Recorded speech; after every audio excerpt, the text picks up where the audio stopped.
Go then. So, ladies and gentlemen, welcome to another edition of the RGM Experience podcast with me, Carl Maloney, that guy from RGM, bothering you again for another week here at the Grassroots Music. Delving into grassroots music and beyond and finding interesting people within it. And today's no different, ladies and gentlemen. Today, we've got Nico Cann on his hands. Hi, mate. How you doing? I'm doing very good, thanks. Yeah, I've just woke you up. It's early on a Sunday, isn't it, mate? But we're making stuff happen, aren't we, today? It's going to happen today. Yeah, it's totally worth it. Oh, good on you. Good on you, mate. So yeah, thanks for joining us today. I've been reading up on you. We've just brought out we video premiered your new single this week on the magazine, and I was really I love the song. Really old school. You don't get those Yeah. kind of guitar riffs as much these days, and it reminded me of it. I don't want to put any pressure on you, but it just reminded me of the good old days with Bruce Springsteen with riffs is the kind of vibe I was getting from the song, mate. How do you feel about that? Yeah, of course, Bruce is I'd say my biggest hero, my Is it? biggest influence. Is it really? But yeah, Oh, he okay. is. Right, okay. No, I didn't know. Yeah, I adore him. But I wanted to capture like a bit of the spirit of the 80s because Yeah, I also like a lot of you like new wave UK bands like I don't know, yeah. Deacon Blue or Prefab Sprout. Wow, nice. So like I try to merge a bit of that sound that reminds me, I Yeah, don't know, of like nostalgia. yeah. So Well, nostalgia's massive these days, isn't it? You just have to see the reaction to Oasis that's just come out, and yeah, 30 years that's of, I crazy. think 30 years to the day of What's the Story, Morning Glory. It's just where's the time go, eh? Um, Yeah. well, you won't know. You're 21. You won't have been alive then, will you? But Yeah, but I can say that when I was born in '04, so yeah, What's the Story Morning Glory would have been 10 years old. right. So Yeah, I'm sure. getting old too. Yeah, fair enough, Georgio. Hold your microphone just a little bit further away from your mouth for this All one. right. Yeah, it's just Is it? getting a little bit Yeah. of feedback. That's brilliant. Thank you. All right. Yeah, so what's it like being a young kid around seeing bands like Oasis come back? How does it feel to you as somebody in music yourself and you see the reaction to these kind of reunions? Well, it makes me happy because it means that people are still wanting, there's a need for like Yeah, real rock music. So yeah, that genre, that style of music with real instruments, like it's on high demand, yeah, and I think it's coming back. And yeah. me being like I've always loved rock and old fashioned rock music. So I'd say that this is like an absolute positive sign Yeah. for the future as well. Yeah, nice one. I've got a few thoughts on it that I'll come to later on, but I just want to rewind a little bit and get to know you a little bit, mate. So, you were born in Milan. I'm Italian, yeah. I was born in Milan, yeah. Wow. Okay. Fair enough. So, what was like life? What was life like growing up in Milan as a young kid, just getting into music? And are you from a big family? Talk us through what it was like Right. as a little one. Yeah. So, I've always been into music because my family is very musical. Yeah. They're not musicians, but my dad is like a huge music fanatic, Yeah. and he knows a lot. So he kind of I inherited his music knowledge, Mm, and I've always grown up like I grew up listening to British and American rock. yeah. And that's why I decided when I finished my high school in Italy, Mm. I decided that I wanted to be a musician and to move to London because I've always written in English Wow. and so that felt very natural. So yeah. But in Milan, I don't know. Sadly, the music scene in Milan is kind of fading away a little bit, the rock scene.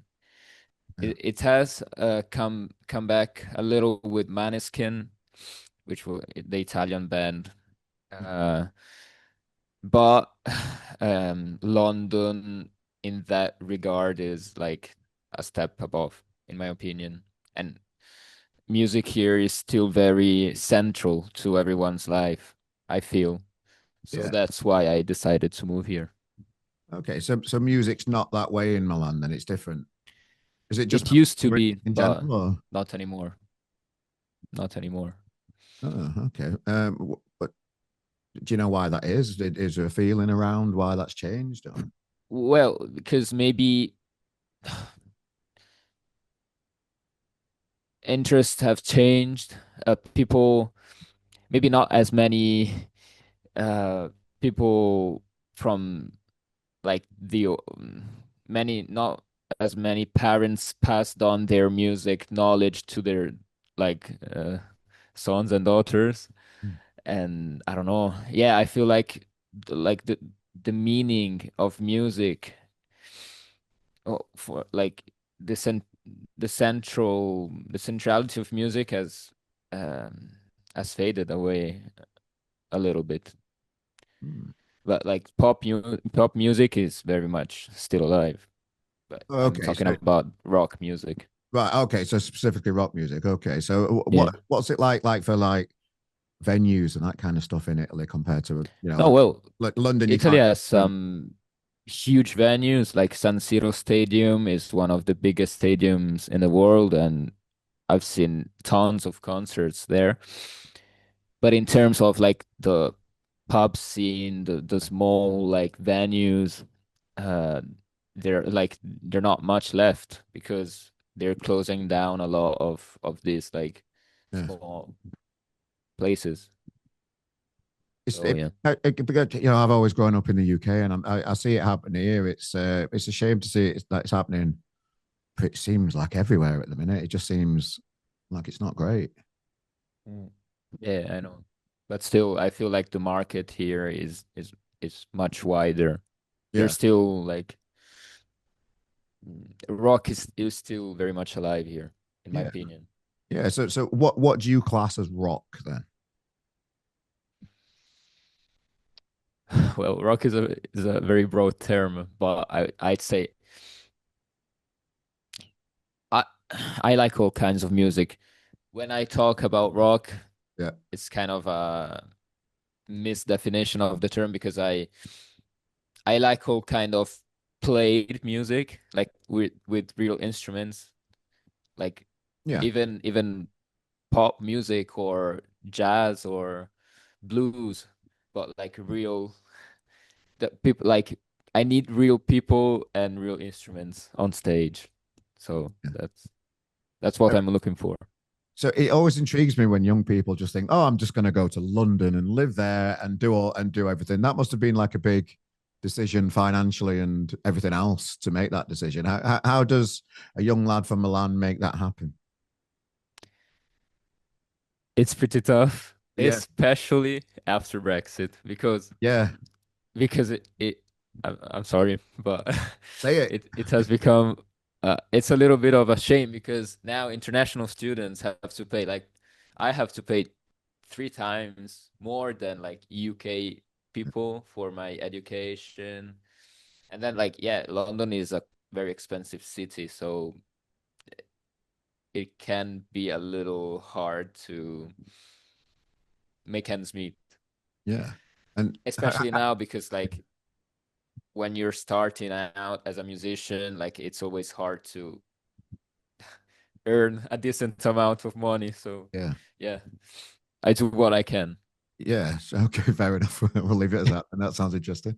Okay, fair enough. So yeah, so you moved to London. You're around in London now. You're here. It's always tough, with Brexit. Do you have? So are you studying as well then?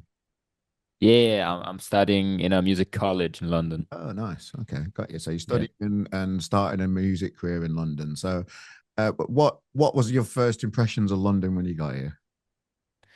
Well, I've I've been here many times because we have Yeah, friends that live here, yeah, and I've always loved the city. For me, coming finally moving here full time was a relief because I don't know,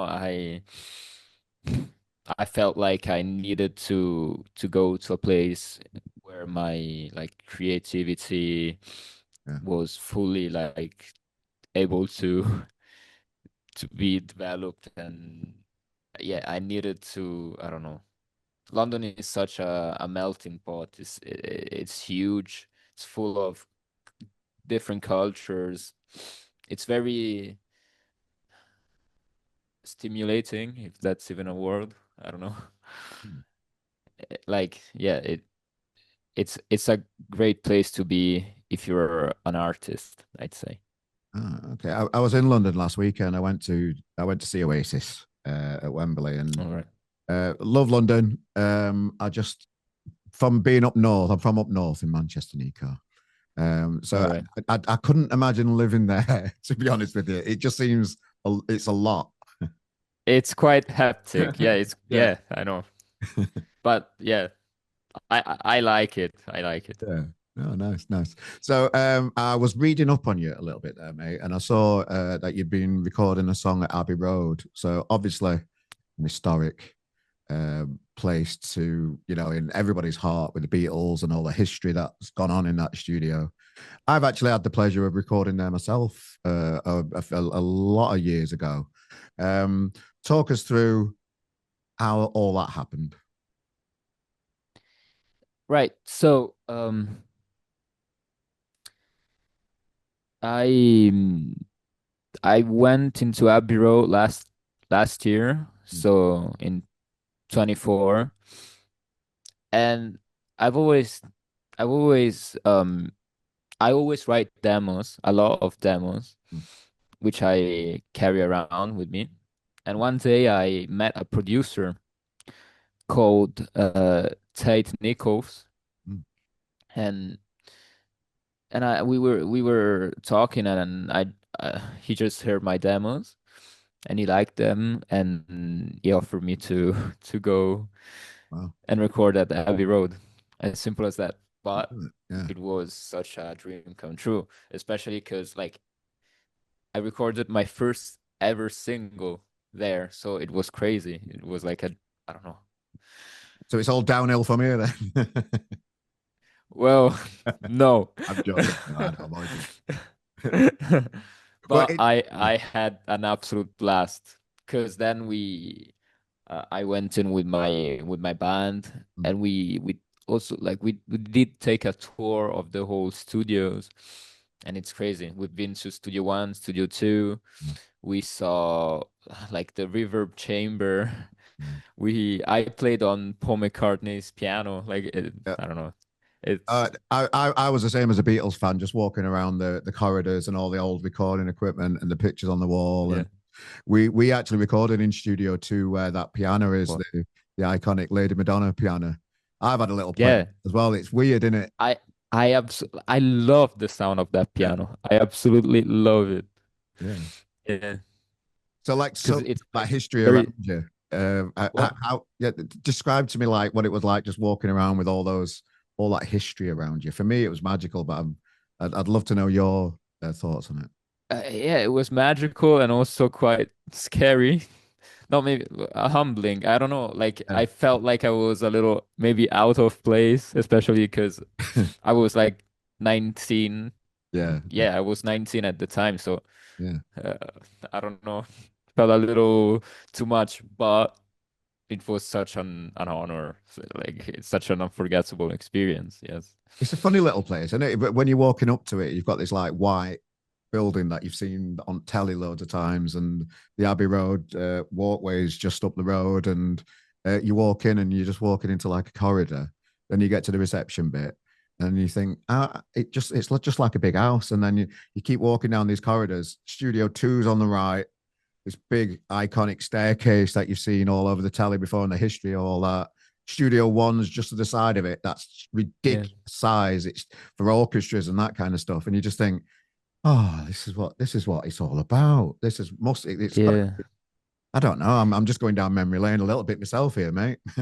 Yeah. And there's also, I don't know, it's kind of strange because it's a small building from the street, Yeah, yeah. but it's so like because all the studios are downstairs, so Mm, like you have to go down. mm, But yeah, and then there was like a sense it's a very peaceful place. It's a very quiet place as well. So yeah, Did you have a drink in the bar and that downstairs? I did. I Yeah, and then That that's bar the is garden phenomenal. outside and stuff. That bar's not there. Yeah. Well, The bar's not the there. bar is not. Yeah, yeah. What is? There Sorry. is a bar. Oh yeah. God, I Yeah. thought you said the bar's not there. I thought it's got to be there. No. It is. It's beautiful, and there's a Yeah, little garden outside as well. yeah, lovely little Yeah. garden. I remember all flooding back. There was a lady that worked there that's been working there for 60 years, and she's seen everybody come and go through that bar. I bet she can. I'd love to have her on the podcast one day. She'd tell some. Yeah. I bet she has a lot of stories. Yeah, brilliant, brilliant. So making your way into music then, mate. So what is it about music that first grabbed you as a young kid? What made you think that this is for me? Two events. Go on. First, uh, I'd say my first ever approach to music Mm, were the Beatles.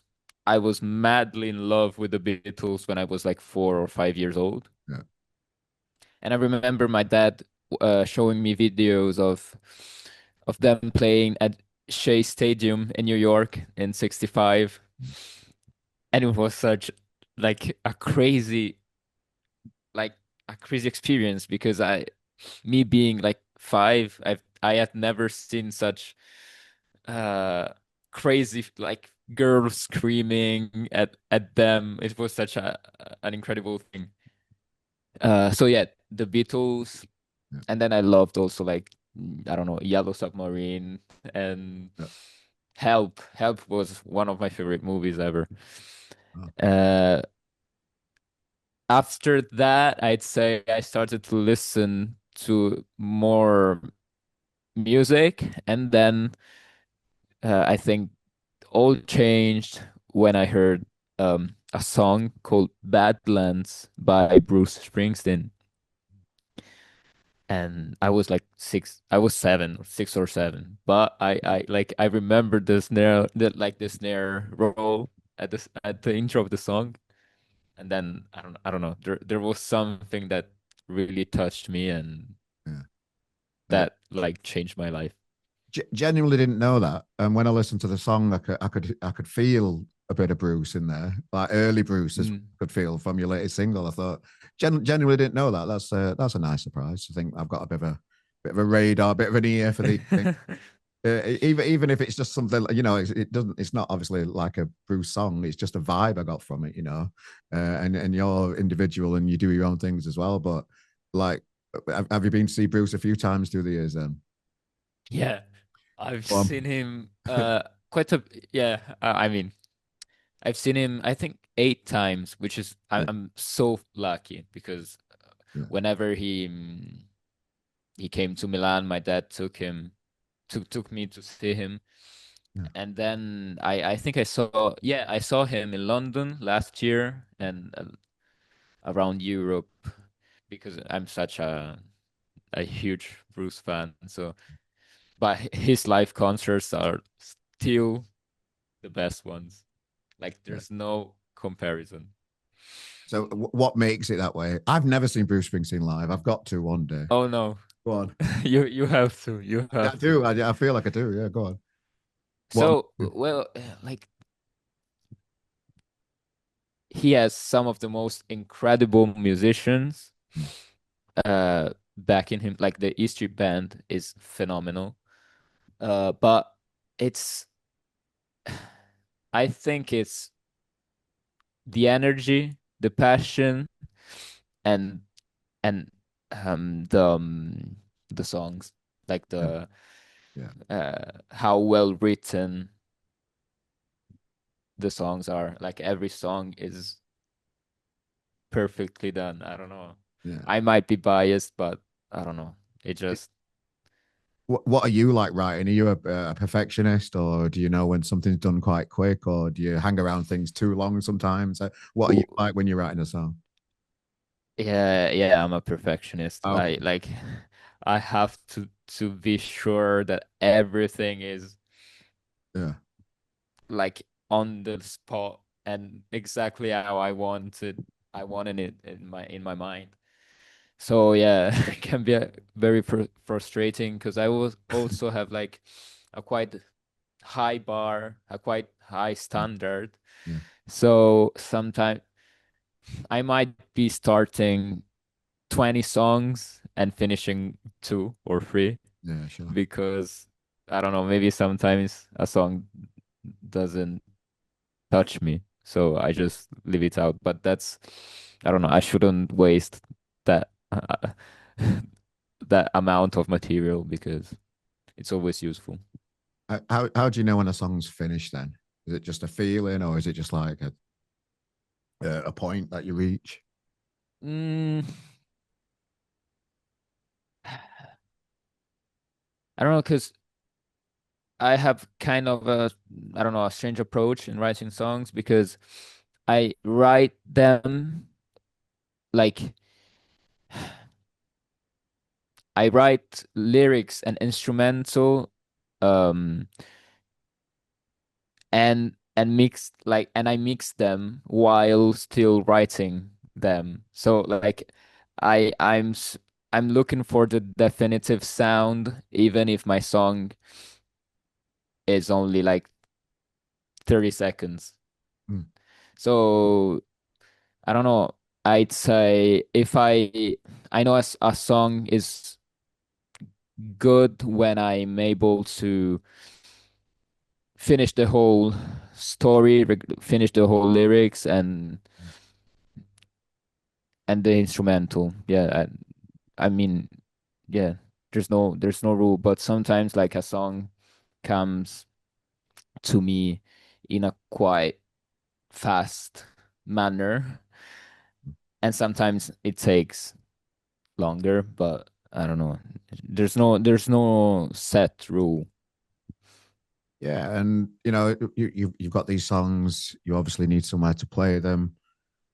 How do you go about structuring the gigs that you do? Particularly in London. I know there's different pockets of London, and it's different down there just because of how big it is. But how do you plan shows and make sure people turn up? Because that's one of the hardest things these days. Just speaking for myself, I put bands on here up in Manchester, and I woke up to an email this morning to say that the higher cost of the venue where I was planning to put a lot of gigs on next year, they've put the price up quite dramatically, and it's going to make it really difficult to make it viable for me to put. I specialize in having people that are just starting and they need stage time. That might not be able to sell a lot of tickets. I push them, to get them used to the industry and to give them some kind of purpose and tell them what they need to do and help them as much as I can. But it's been a bit of a shock, this email that I've received this morning. Just to think, it's something I'm going to have to think about because it could change how many I do next year, which will be a shame, and that's less stage time for some bands. That's a recent thing that I've just had land on my lap this morning. How is it for you, getting stage time and performing your songs to people? Yeah, fair enough. So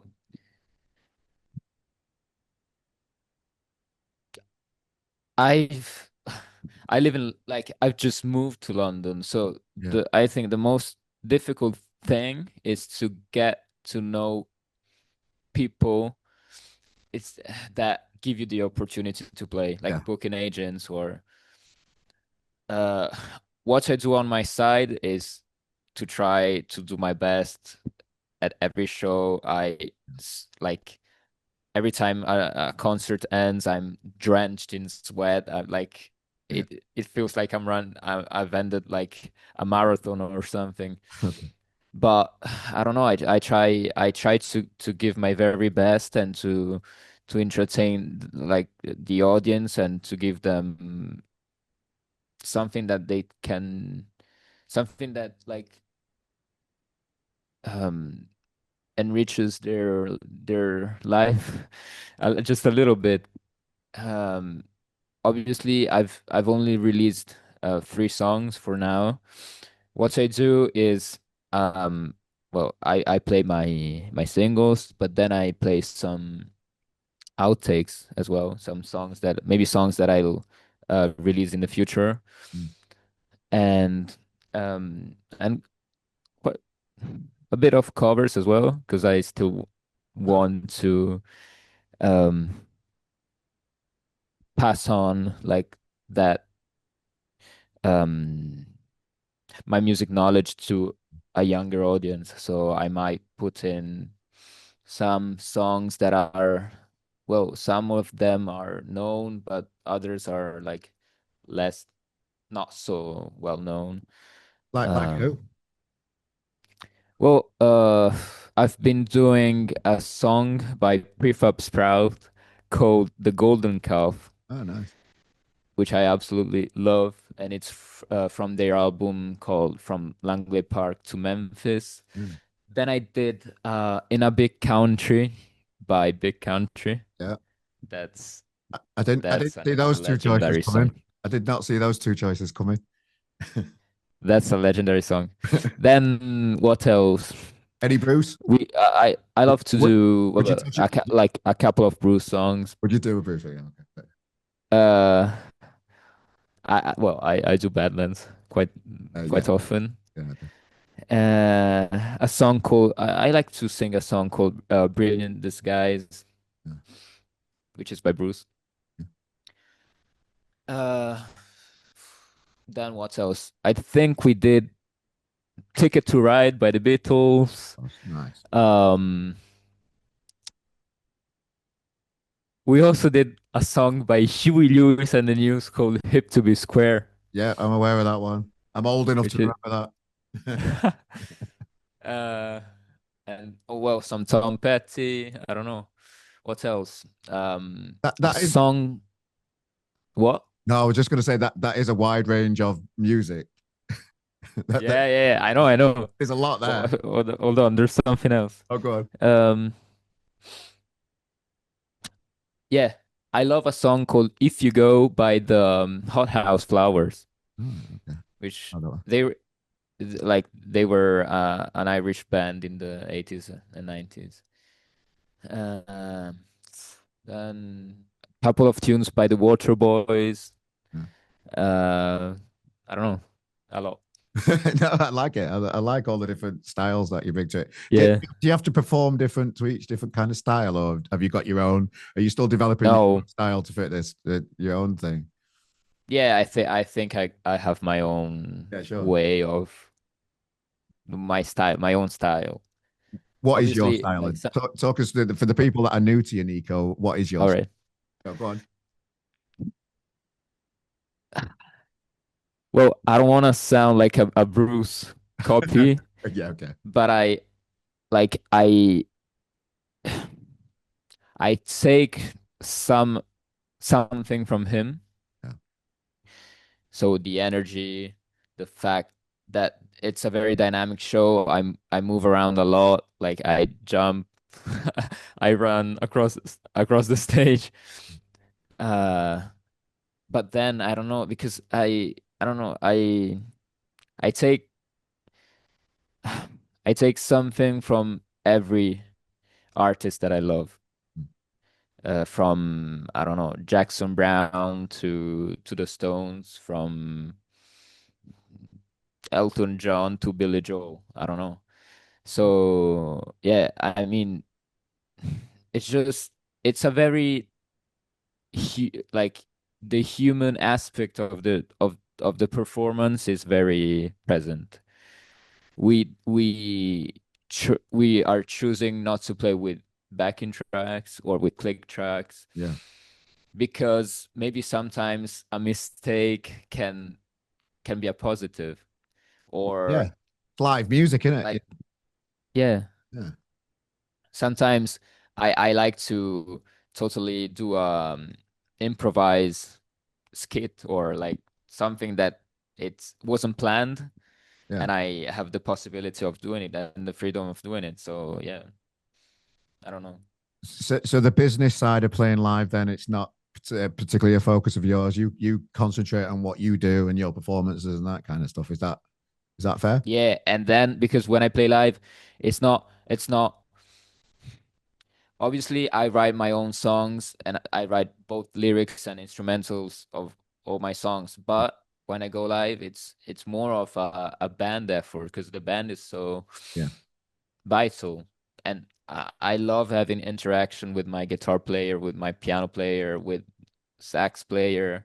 So it's very, yeah, it's a communal Yeah. No, effort. I mean, specifically the business side of like booking gigs and being in charge of ticket sales and that kind of stuff. Do you prefer to leave that to other people? Yes, because it's quite, I don't know, it's quite frustrating. Not frustrating, but it's quite, I don't know. It is frustrating.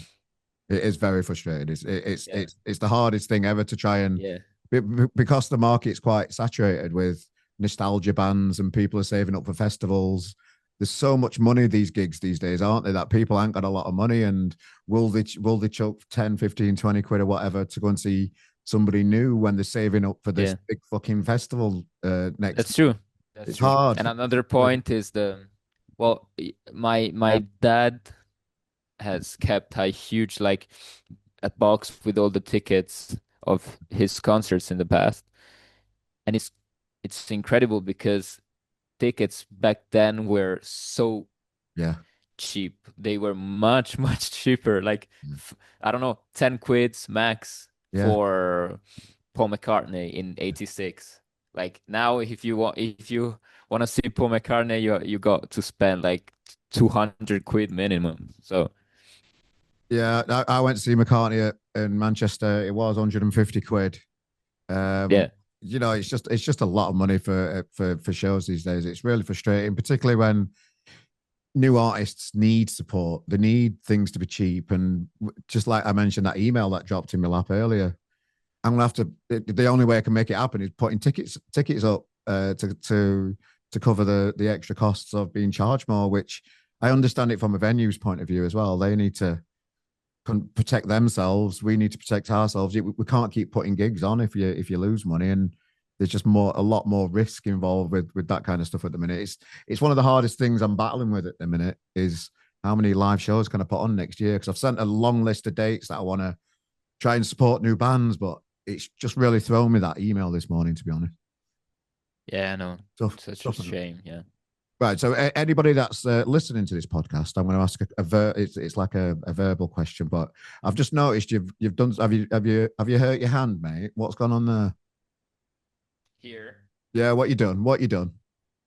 No, it's just because my I have ligament. How do you say? Oh yeah, I yeah, have a yeah.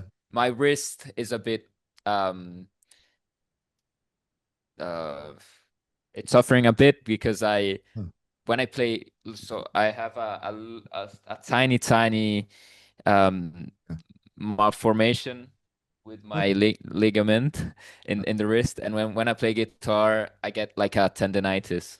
Oh, okay. um Right. So so it's not an I injury. It's like but a protection thing. Is it like a yeah, yeah, I'm prevent? all good. Like Oh, okay. Right. I my wrist is not broken. Like Oh, I yeah. can Okay. Nice one. Yeah. Sorry, I was it's just. like I I was just need to wear it as much as possible. I'm just a bit of a nosy bastard, so I thought, oh, I hope you're all right there. No, I'm all right. I'm all right. Good lad, good lad. Well, it's lovely getting to know you, mate, and we're going to be covering you more over the next week or so. Just we've got a single review coming out soon and more stuff. I'm really enjoyed speaking to you, Nico. Thanks, mate, for joining us. Thanks. Really appreciate it. Thank you so much for Yeah. giving me this opportunity. Oh, you're welcome. Well, what I'm going to do as well, Nico, I'm going to put a link in the description of this podcast on Spotify, Apple, YouTube, wherever you're watching it. Click on that link. It'll take you straight to Nico's work and Instagram and all that kind of stuff. Get involved with the lad. If somebody's hovering over that link, mate, and they haven't pressed it yet, what would you tell them to say? What would you tell them to do?